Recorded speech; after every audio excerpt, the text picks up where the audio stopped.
Welcome to our YouTube channel bio Baba. आज के इस वीडियो लेक्चर में हम इलेक्ट्रॉन ट्रांसपोर्ट सिस्टम की एक और पार्ट लेके आए। पिछले लेक्चर्स में हमने इलेक्ट्रॉन ट्रांसपोर्ट सिस्टम शुरू किया था और हमने एक ओवरव्यू के बारे में बात किया था कि किस तरह से किसी सेल में इलेक्ट्रॉन ट्रांसपोर्ट सिस्टम मेडिएट होता है और उसका क्या सिग्निफिकेंस हो सकता है। आज के इस वीडियो लेक्चर में हम detail analysis of electron transport system देखेंगे और यहाँ पे हम ये देखने की कोशिश करेंगे कि कौन कौन से स्ट्रक्चरल कंपोनेंट होते हैं जो डिफरेंट कॉम्प्लेक्सेस में इलेक्ट्रॉन्स के कैरियर का काम करते हैं और एट द लास्ट हम एटीपी काउंट देखेंगे। तो चलिए स्टार्ट करते हैं आज का हमारा topic, detail analysis of electron transport system. Okay, detail analysis of electron transport system clear. तो हम सबसे पहले स्ट्रक्चरल एनालिसिस से शुरू करते हैं। सबसे पहले हम क्या करते हैं, स्ट्रक्चरल एनालिसिस से शुरू करते हैं। स्ट्रक्चरल एनालिसिस का मतलब क्या, मतलब ये कि डिफरेंट टाइप के जो कॉम्प्लेक्सेस होते हैं, आपको याद होगा कितने टाइप के कॉम्प्लेक्सेस होते हैं इलेक्ट्रॉन ट्रांसपोर्ट सिस्टम में। बेसिकली वहां पे हमने क्या बात किया था कि चार या पांच है ना। कई बुक्स में ऐसे लिखे होते हैं 4 कॉम्प्लेक्सेस होते हैं, कई बुक्स में ऐसे 5 कॉम्प्लेक्सेस होते हैं। अगर आप लास्ट वाले F0 F1 को काउंट कर रहे हैं तो उसको मिला के 5 कॉम्प्लेक्स हो गए, अदरवाइज क्या हो गया, 4 कॉम्प्लेक्सेस हो गए। ठीक, तो चलिए देखते हैं कौन कौन से स्ट्रक्चरल फीचर्स होते हैं। कॉम्प्लेक्स फर्स्ट की अगर मैं बात करूं, अगर मैं कॉम्प्लेक्स फर्स्ट की बात करता हूं तो कॉम्प्लेक्स फर्स्ट क्या करता है, सबसे पहले NADH जो होता है उससे इलेक्ट्रॉन्स को लेता है ना, उससे 2 इलेक्ट्रॉन्स को लेता है। देन इसके अगर कंपोनेंट की बात करूं तो इलेक्ट्रॉन कैरियर्स इसमें पाए जाते हैं, इलेक्ट्रॉन कैरियर्स पाए जाते हैं। और वो इलेक्ट्रॉन कैरियर्स कौन से होते हैं, FeMn और FeS। ये दो बेसिकली इलेक्ट्रॉन कैरियर्स जो होते हैं वो कॉम्प्लेक्स फर्स्ट में पाए जाते हैं। क्लियर, 2 कैरियर होते हैं FeMn और FeS। बेसिकली ये दोनों कैरियर्स जो होते हैं कॉम्प्लेक्स फर्स्ट के कैरियर है, जो कि इलेक्ट्रॉन्स को ट्रांसपोर्ट करते हैं जब NADH से इलेक्ट्रॉन ले लिया जाता है। तो पहली चीज समझ में आई। हम यहाँ पे क्या बोल रहे हैं, कॉम्प्लेक्स फर्स्ट के 2 कंपोनेंट है, 2 इसमें क्या पाए जा रहे हैं, इलेक्ट्रॉन कैरियर्स पाए जा रहे हैं। पहला कैरियर है FeMn, दूसरा कैरियर है FeS। FeS जो होता है उसको हम रिस्की सेंटर भी बोलते हैं, उसको हम क्या बोलते हैं, रिस्की सेंटर, उसको हम बोलते हैं रिस्की सेंटर बोलते हैं। ओके, क्लियर, चीजें क्लियर हो रही है कि इलेक्ट्रॉन ट्रांसपोर्ट सिस्टम में कॉम्प्लेक्स फर्स्ट के 2 इलेक्ट्रॉन कैरियर्स है, एक FeMn है, दूसरा FeS है। बेसिकली कॉम्प्लेक्स फर्स्ट किससे एसोसिएटेड है, NADH जो कि रिड्यूस फॉर्म में इलेक्ट्रॉन्स लेके आता है, उससे ये इलेक्ट्रॉन्स को अपटेक करता है एंड देन इलेक्ट्रॉन्स ट्रांसफर करता है with the help of different electron carrier molecules. First point clear. अभी हम सारी की सारी चीजें पहले एक बार हम स्ट्रक्चरल एनालिसिस कर ले, देन हम पाथवे ऑफ इलेक्ट्रॉन्स भी स्टडी करने वाले हैं। ओके, तो आपको टेंशन लेने की जरूरत नहीं है कि आपको चीजें समझ में नहीं आएंगी। ठीक, चलिए, तो ये कॉम्प्लेक्स फर्स्ट का पार्ट हो गया। अब कॉम्प्लेक्स फर्स्ट एक और चीज से एसोसिएटेड है, आपको थंब पॉइंट बता दे रहा हूं, आपको याद होना चाहिए कि ये इलेक्ट्रॉन्स जो होता है कॉम्प्लेक्स फर्स्ट किसको ट्रांसफर करता है, यूबी क्यूनॉन को ट्रांसफर करता है। ओके, किसको ट्रांसफर करता है, यूबी क्यूनॉन को। यूबी मतलब होता है यूबी क्यूनॉन को ट्रांसफर करेगा। ओके, ठीक, क्लियर। याद रखिएगा कि कॉम्प्लेक्स फर्स्ट इलेक्ट्रॉन्स को लेके कॉम्प्लेक्स सेकंड को ना ट्रांसफर करके कॉम्प्लेक्स थर्ड को ट्रांसफर करता है with the help of ubiquinone. Clear, ये चीजें क्लियर। चलिए अब कॉम्प्लेक्स सेकंड के बारे में देखते हैं, कॉम्प्लेक्स सेकंड क्या होता है। ओके, ये तो हमारा कॉम्प्लेक्स फर्स्ट हो गया। कॉम्प्लेक्स सेकंड के बारे में अगर बात करें तो कॉम्प्लेक्स सेकंड का कोई सिग्निफिकेंट रोल अभी नहीं आता। ओके, तो इसलिए कॉम्प्लेक्स सेकंड को आप जाने दीजिए, बस आप इतना याद रखिए कि सक्सीनेट, कॉम्प्लेक्स सेकंड जो होता है succinate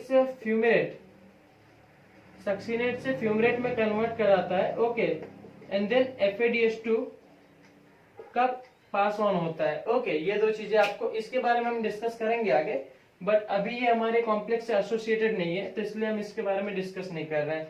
now coming to our next part, that is complex third. Complex third जो होगा, हमने क्या बोला कि कॉम्प्लेक्स फर्स्ट से इलेक्ट्रॉन यूबी क्यूनॉन के थ्रू किसके पास जा रहा है, कॉम्प्लेक्स थर्ड के पास जा रहा है। ओके, और कॉम्प्लेक्स थर्ड से साइटोक्रोम C के थ्रू ये कहां पे चला जाएगा, कॉम्प्लेक्स 4 पे चला जाएगा। कहाँ पे चला जाएगा? 4 पे चला जाएगा। ये कॉमन पाथवे जो कि आपको पता होगा, है ना। ये NADH से इलेक्ट्रॉन्स को लिया गया, एंड कॉम्प्लेक्स फर्स्ट से ubiquinone, then third cytochrome C, then complex 4। Clear? और अल्टीमेटली यहाँ पे क्या हो गया? O2 को इलेक्ट्रॉन्स मिल गए, है ना। और एट द सेम टाइम क्या हो गया? ATP का प्रोडक्शन हो गया। क्लियर? ये स्कीमेटिक है जो आप देख के समझ सकते हैं। तो कॉम्प्लेक्स थर्ड की बात करते हैं। कॉम्प्लेक्स थर्ड में जब आएंगे तो यहाँ पे भी डिफरेंट टाइप के क्या होते हैं? कैरियर मॉलिक्यूल्स होते हैं। जिस तरह से कॉम्प्लेक्स फर्स्ट में कैरियर मॉलिक्यूल्स थे, ओके, तो यहाँ पे भी होते हैं। तो यहाँ पे कौन कौन से कैरियर मॉलिक्यूल होते हैं? यहाँ पे भी एक रिस्की सेंटर होता है, कॉम्प्लेक्स थर्ड में भी एक रिस्की सेंटर होता है, FeS बेसिकली, है ना। आयरन सल्फर जो कंपाउंड होता है उसको हम रिस्की सेंटर भी बोलते हैं। देन इसमें और भी कुछ कंपोनेंट होते हैं, for example cytochrome C1, okay, then cytochrome Bl and cytochrome BH, ठीक, cytochrome Bl, cytochrome BH and ultimately ubiquinone. तो ये चार कंपोनेंट ऐसे हैं जो कॉम्प्लेक्स 3 के पार्ट है, इलेक्ट्रॉन कैरियर्स। पहला हमारा रिस्की सेंटर पाया जाता है, देन साइटोक्रोम C1 पाया जाता है, then cytochrome Bl, cytochrome BH पाया जाता है, और अल्टीमेटली यूबिक्विनोन पाया जाता है।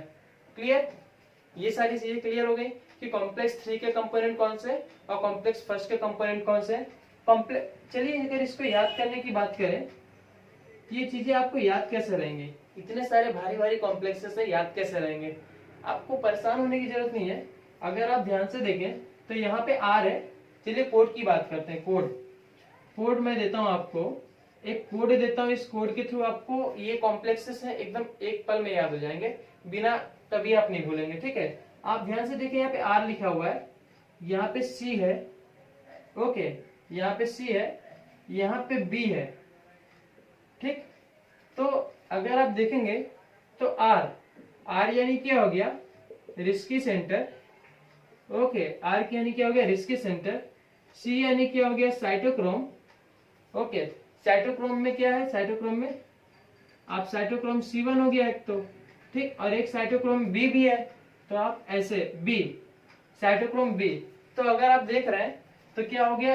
RCB, royal challenger Bangalore. अगर IPL देखते होंगे आप तो आपको आइडिया होगा कि रॉयल चैलेंजर बैंगलोर जो कि शायद कभी नहीं जीतती, है ना, तो उसके ऊपर मैं उससे आप याद रख सकते हैं कि RCB का मतलब क्या है? रिस्की सेंटर, C यानी cytochrome C1, B cytochrome B, okay. और B, चूंकि आप B याद रख रहे हैं तो B के दो फॉर्म है, आपको ये याद ही होंगे, एक BL है, एक BH है।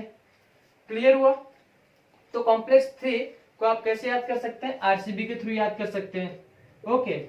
और UB यानी यूबिक्विनोन, UB यानी क्या है? यूबिक्विनोन। तो मतलब क्या हो गया? RCB उब गया, UB मतलब उब गया, UB को हम क्या बोल सकते हैं? उब गया, है ना। तो RCB मैच खेलते खेलते उब गया। क्लियर? आपको याद हो गया? कॉम्प्लेक्स फर्स्ट में भी ठीक इसी तरह से था।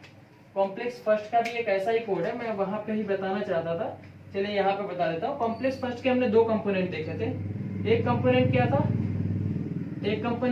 FeMn और दूसरा क्या था? FeS, है ना। तो कॉम्प्लेक्स फर्स्ट का आप कैसे याद रख सकते हैं कि पहली बार फर्स्ट यानी कॉम्प्लेक्स फर्स्ट को मैं पहली बार बोल रहा हूं, तो पहली बार फेमिनिज्म को फेस किया। कॉम्प्लेक्स फर्स्ट ने पहली बार फेमिनिज्म को फेस किया, या तो आप ऐसे याद रखो, पहली बार फेमिनिज्म को फेस किया या फर्स्ट ने फेमिनिज्म फेस किया। FeMn यानी कि फेमिनिज्म, और FeS यानी फेस। तो कॉम्प्लेक्स फर्स्ट का कोड क्या हो गया? कॉम्प्लेक्स फर्स्ट का कोड क्या हो गया कि कॉम्प्लेक्स फर्स्ट ने फेमिनिज्म फेस किया। क्लियर? थर्ड की बात करें तो वहां पे क्या था? RCB उब गया, RCB मैच खेलते खेलते उब गया। क्लियर? फर्स्ट के कंपोनेंट क्लियर हो गए, थर्ड के कंपोनेंट क्लियर हो गए। क्लियर? अब हम अगले पॉइंट पे आए, हमारे कॉम्प्लेक्स 4 का स्ट्रक्चर देखें। ये सारी चीजें समझ में आई? हाँ, चलिए अब कॉम्प्लेक्स 4 का देखते हैं। ठीक है, तो इसको इरेज करते हैं और कॉम्प्लेक्स 4 के कंपोनेंट देखते हैं कि कौन कौन से ऐसे कंपोनेंट है जो कि कौन कौन से ऐसे कैरियर्स है जो कि कॉम्प्लेक्स 4 से एसोसिएटेड है ना। तो कॉम्प्लेक्स 4 की बात करें तो यहाँ पे कॉपर आयन प्रेजेंट होते हैं, ठीक, 3 कॉपर आयन प्रेजेंट होते हैं। कितने? 3 कॉपर आयन प्रेजेंट होते हैं, ठीक है। जिसमें से होता क्या है कि कॉपर एक कॉपर है ड्यूल सेंटर बनाता है, कॉपर एक ड्यूल सेंटर बनाता है। मतलब ये कि कॉपर है दो मिलके एक पेयर में रहते हैं।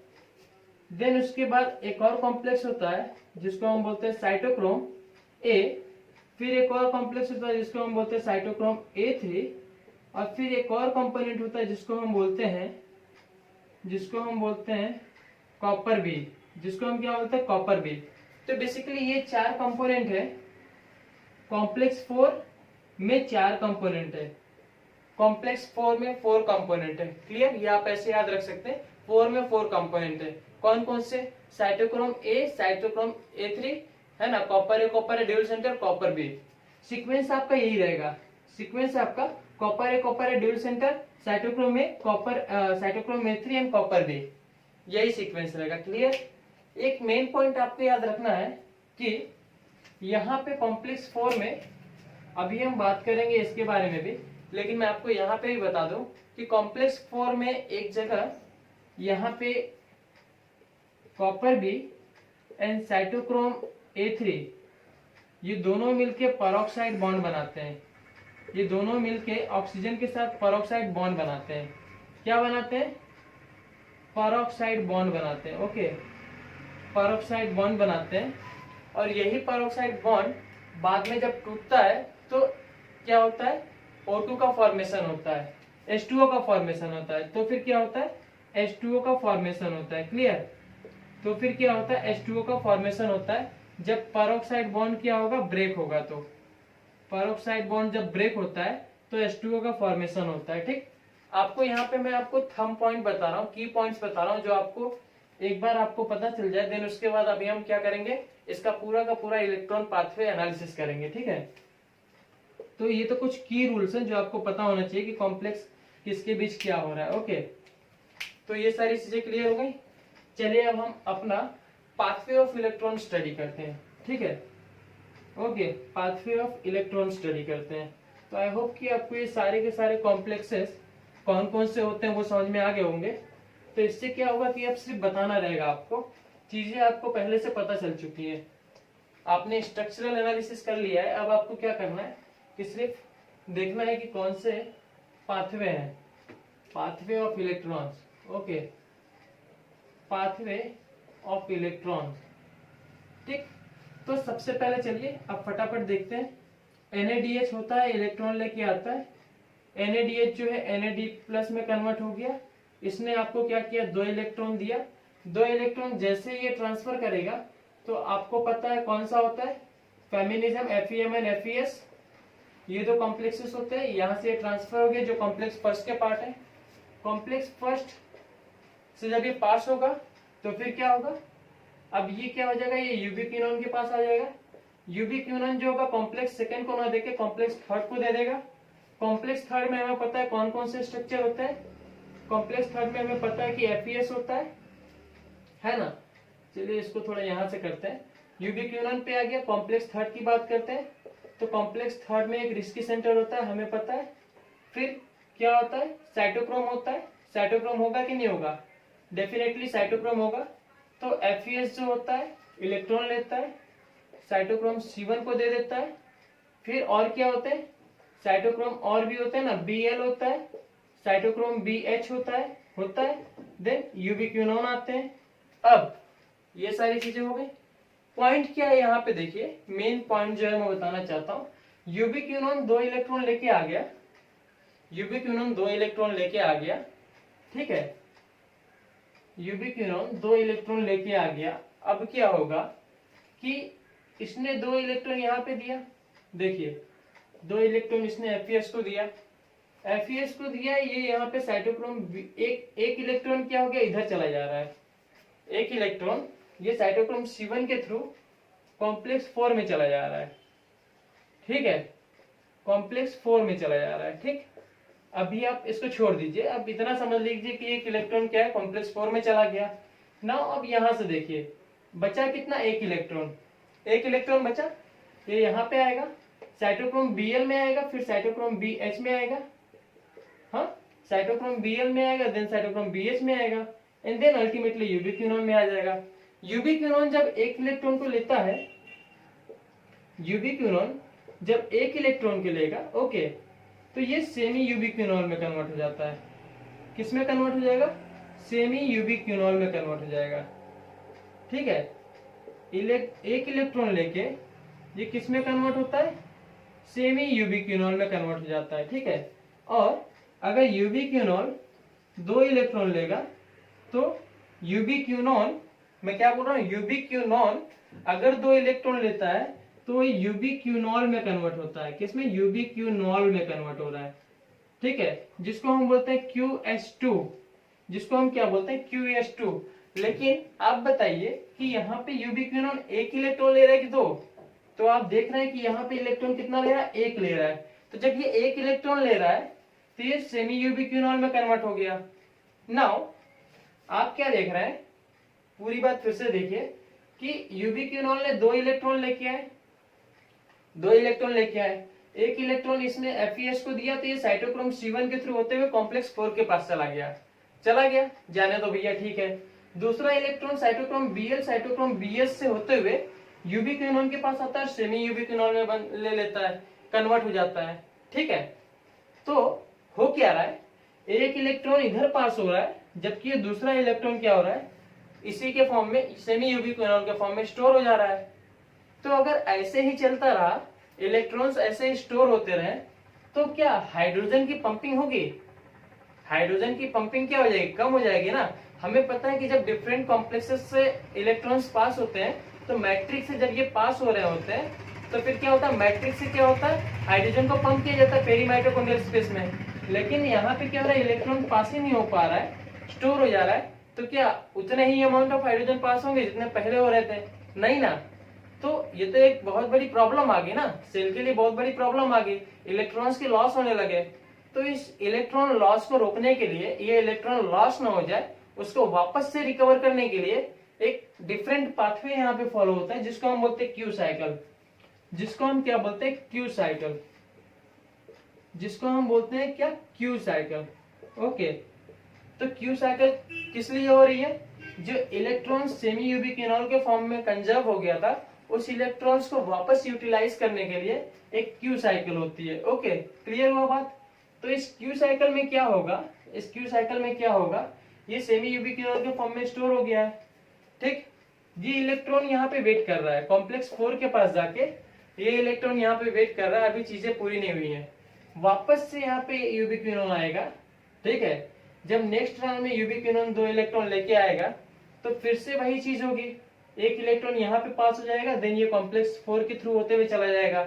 नाउ वापस से एक और इलेक्ट्रॉन आएगा, फिर ये साइटोक्रोम Bl BH के थ्रू होते हुए फिर यूबिक्विनोल के पास आएगा। जब सेकेंड टाइम ये इलेक्ट्रॉन आएगा, जब सेकेंड टाइम ये इलेक्ट्रॉन आएगा, तो ये क्या हो जाएगा, यूबिक्विनोल में बन जाएगा, है ना, यूबिक्विनोल में बन जाएगा। कैसे, जब ये 2 इलेक्ट्रॉन लेगा, सेमी यूबिक्विनोल एक और इलेक्ट्रॉन लेगा, तो ये क्या हो जाएगा, यूबिक्विनोल में बन जाएगा, किसमें, यूबिक्विनोल में बन जाएगा।